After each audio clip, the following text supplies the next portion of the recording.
Hi, my name is Joshua Van, and this is uh, my number three Excel report.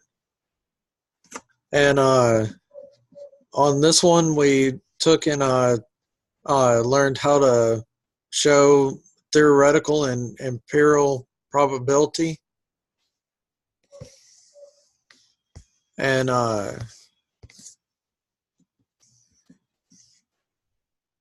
let's see, theoretical probability is based on reasoning that written as a ratio of the number of favorable outcomes, the number of possible outcomes. It is it is the number of ways the particular event can occur divided by the number of possible outcomes. The imperial probability of an event is given by the number of times the event occurs divided by the total number of incidents observed. Uh, like an experiment, theoretical probability versus uh, empirical probability is just by the way it's collected. Theoretical is what would happen in a perfect situation, and an empirical is empirical probability is by the way it is observed from actual outcomes. As the data collected becomes more, it has a normal distribution. The less data collected, it is harder to get results because there is not a normal distribution. The law of large numbers is a practical or principle of probability, which the frequency of events with the same likelihood of occurrence would uh, occurrence even out when there is enough trials or instances. The control limit theorem measures how much the means of various samples vary without having to use other sample means as a comparison. And through this, we took and just put together our different scenarios as far as our given odds. And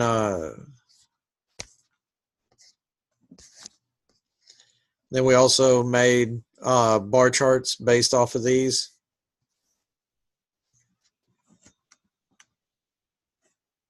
Then over here on scenario number 2, we've done a binomial experiment using binomial formulas, and the formulas that we use to calculate most of our information were these right here.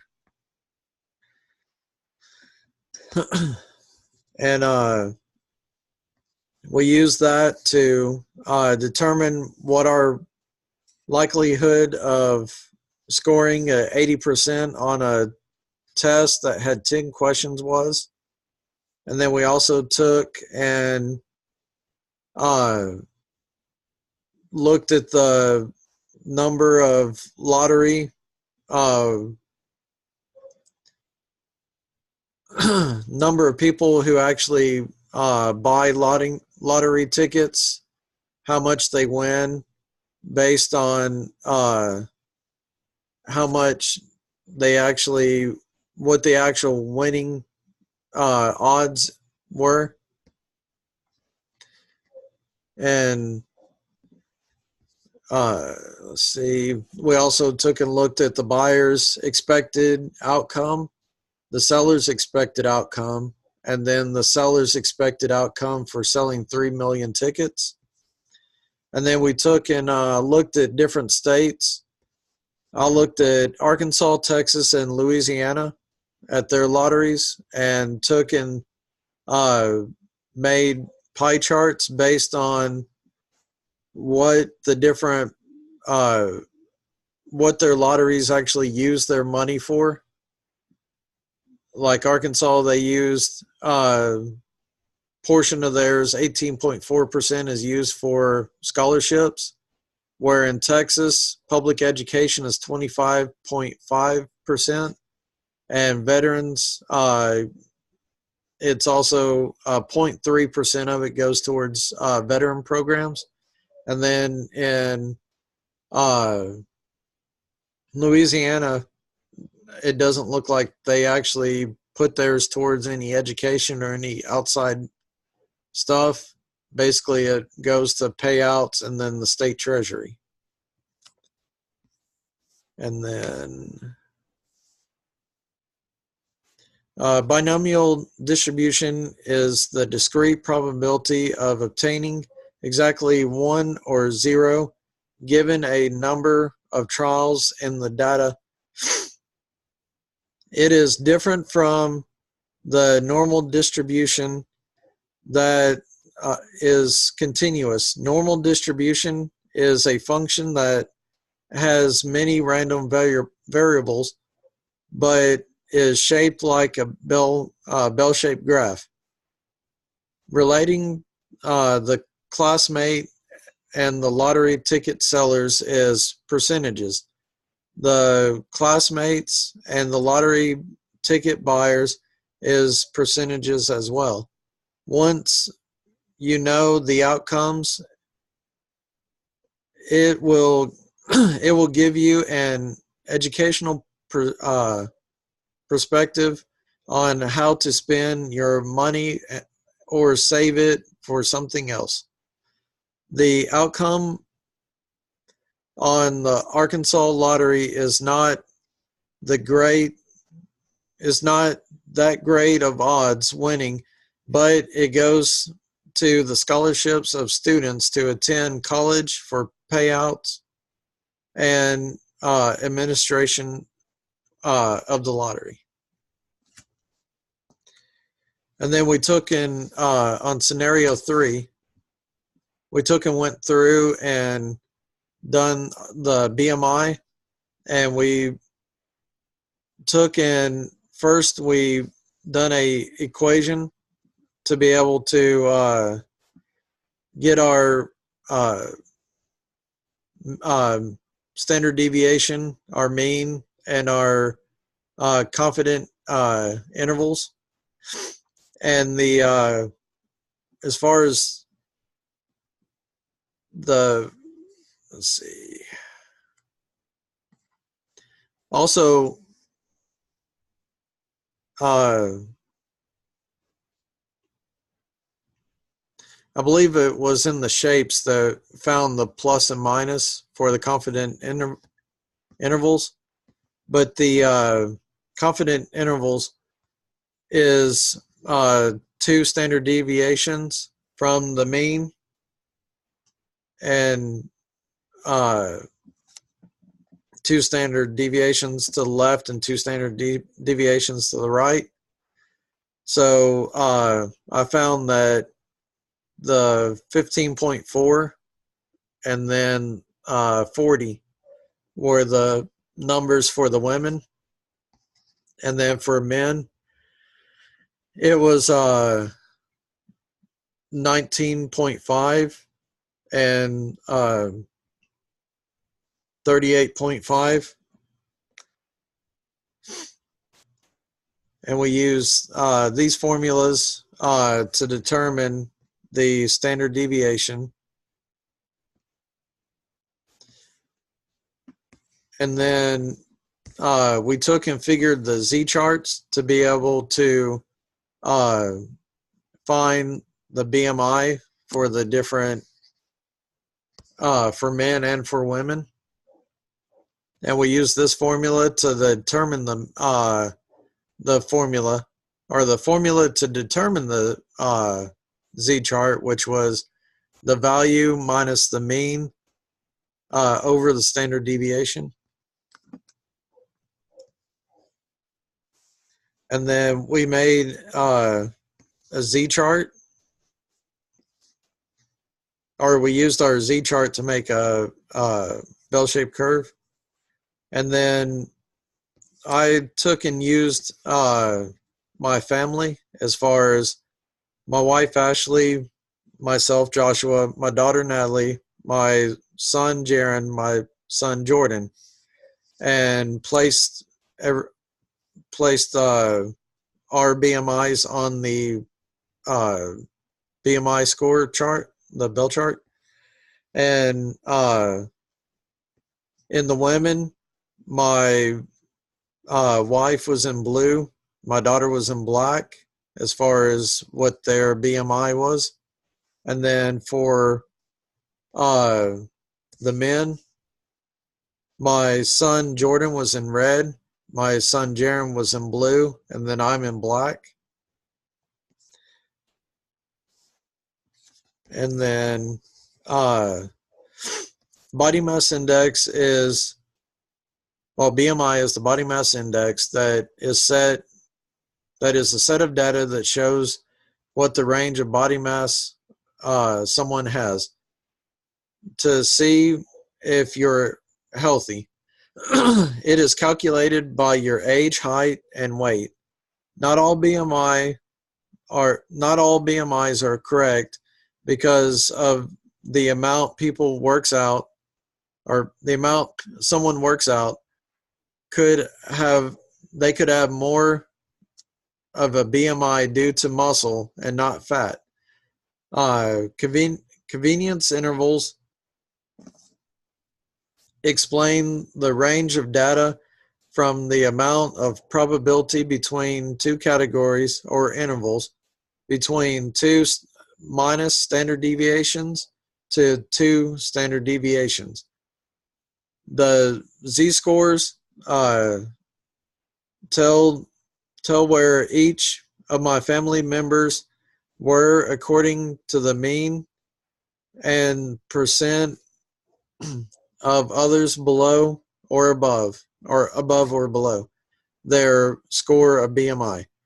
Depending on where you live in the U.S., could have an impact. The western states stay between 25 to 29%. Colorado is the only state that is 20 to 24.9%, and the rest were 30 to 34%. The southern states are 35 plus.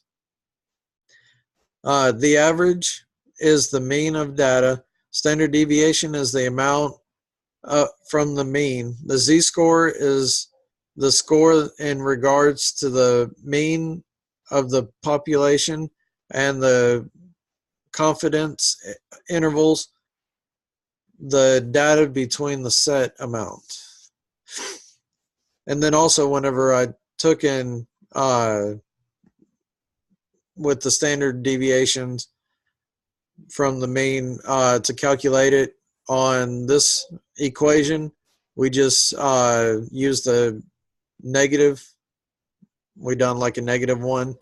Over here it was a positive, so it would go in the two different directions. It would either minus off or add to. And then on 3, we took in let's see. On this scenario, we looked at simple and compound interest for rates and loans. In the first chart, we looked at the principle of investing and what the difference would be if we took and had a simple interest, a compound interest, or a continuous compound. And then we put that into a line chart.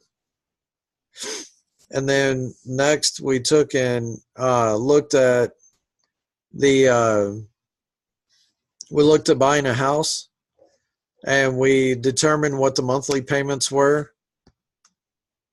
And then we determined what the interest was going to be the total that we'd have to pay. And then we also took and put that in a 3D bar chart. And then we took and broke that down. We decided to go and look at if we went ahead and paid extra on our loan. So let's say we took and paid an extra, we didn't pay anything extra. And then we took and decided to pay an extra $50 a month or an extra $100 a month to show what the difference is between what money we would save in interest and the total amount paid for the home, which was almost a $14,000 difference. And then, let's see, we also took and once we took and decided to do the 3D bar chart for the extra principal payments, we decided to break those down individually into bar charts so we could see exactly what each was, because the 3D bar chart was a little bit busy and a little hard to see what everything was. And then on the last one, we took and looked at student loans, and we looked at compound or subsidized and unsubsidized student loans, and what the difference is as far as how much it would cost, and the fact that when you have an unsubsidized loan, it occurs interest while you're in school, where a subsidized loan doesn't start occurring until after you get out of school. And so it's just the difference in the way those loans are set up. And then the amount of what you would pay out if you decide to do a subsidize, you would have to pay back more because more interest. So interest is a value that is added to the principal. It could be for a loan, and the bank wants interest because you are borrowing money, and they want to make money while you pay it back. Sorry. If it is for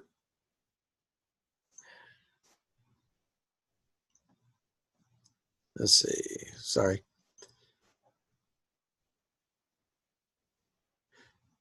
If it is for investing, it is better interest because you are making money on your money by saving it. Simple interest is earned interest or paid. Simple interest is earned or paid on a certain balance in a period. That means it could dramatically understate the amount of interest earned or paid over time, while compound interest is paid on the regular principal and on the accumulated past interest. Instead of eating out,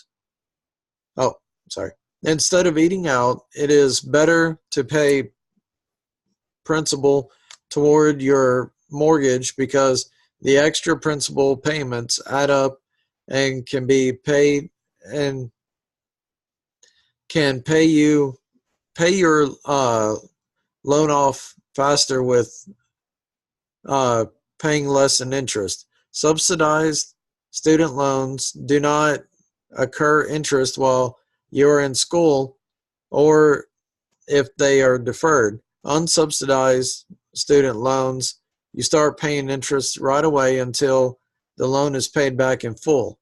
Pros of paying interest right away: it does not accumulate by paying at least it does not accumulate by paying at least the interest and the payment. Cons: paying interest that you are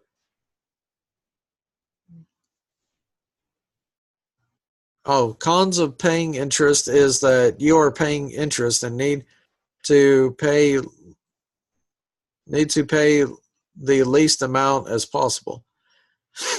I would rather pay with cash than deal with companies and paying high rates. If I have I have to pay those rates, then pay off as fast as you can, or as fast as you can financially afford. Okay, on this one, we took and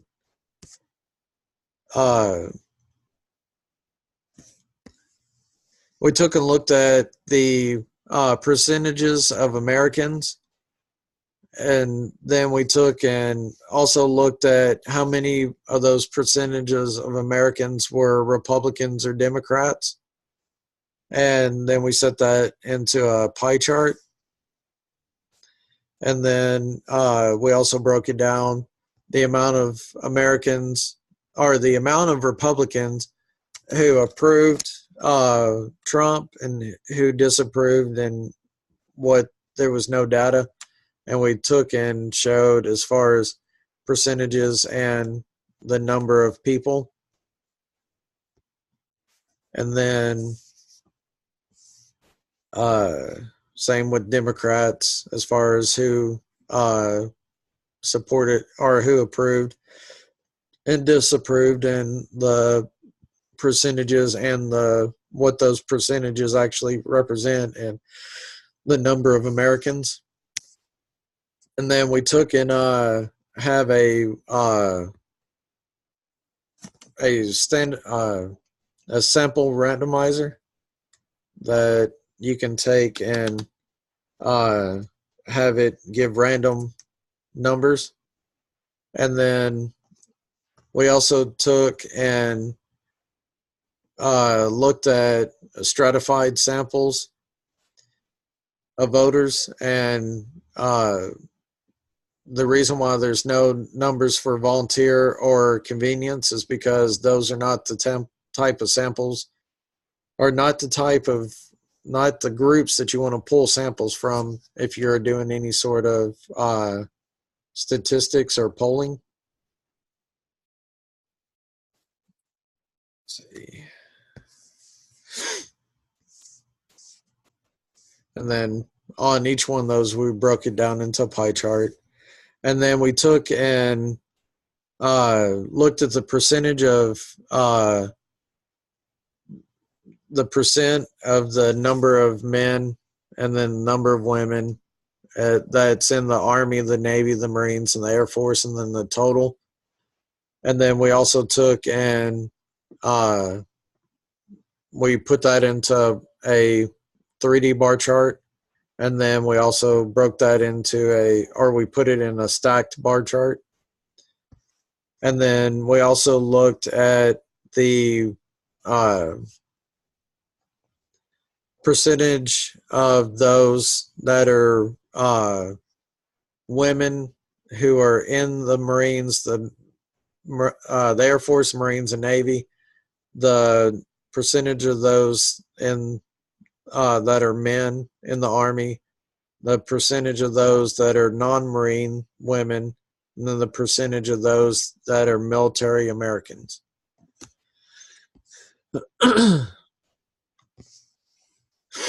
Random sampling is used to avoid bias and unwanted outcomes.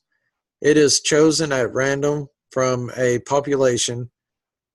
Stratified sampling ensures a group is represented by dividing up into groups. It has many benefits over random sampling. Volunteer sampling is only if a group of volunteers to take part of the sample and can cause bias. Same with convenience sampling. It is where the person is for the sample in one place. The best samples are random and stratified. Volunteer would be asking for volunteers to take a survey, or a survey, and convenience is in a spot that is populated for where someone is at. Having a population is important because it needs to state how the data is being collected and what is being sampled. When using one report for data and not another could be biased because of the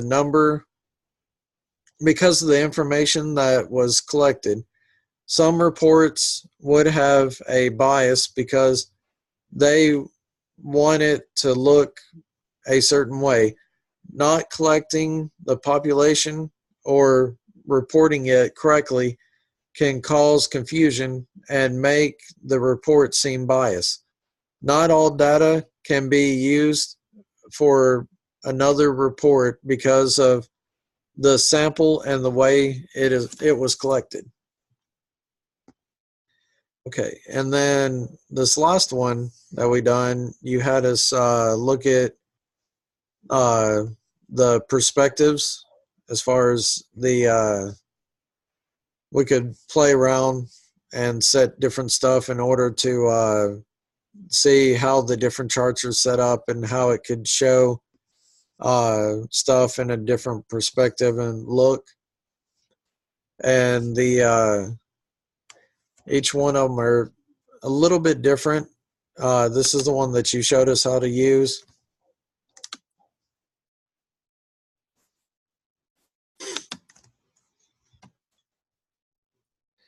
Let's see. And it allows us, I mean, you can take and rotate it.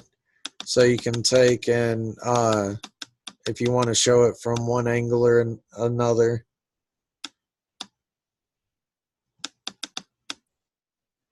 And then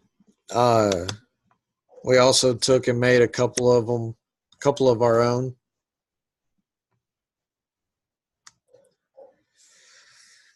So this is one that I made. I thought it was kind of neat. It looked like little mountains and had all the data. And then this is another style that we made.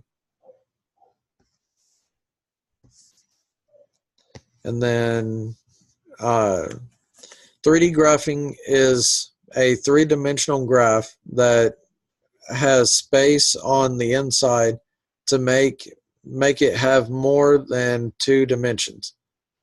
The numbers creating the 3D spreadsheet are by each measurement for a dimension. Some values change the image depending on the number, and others do not because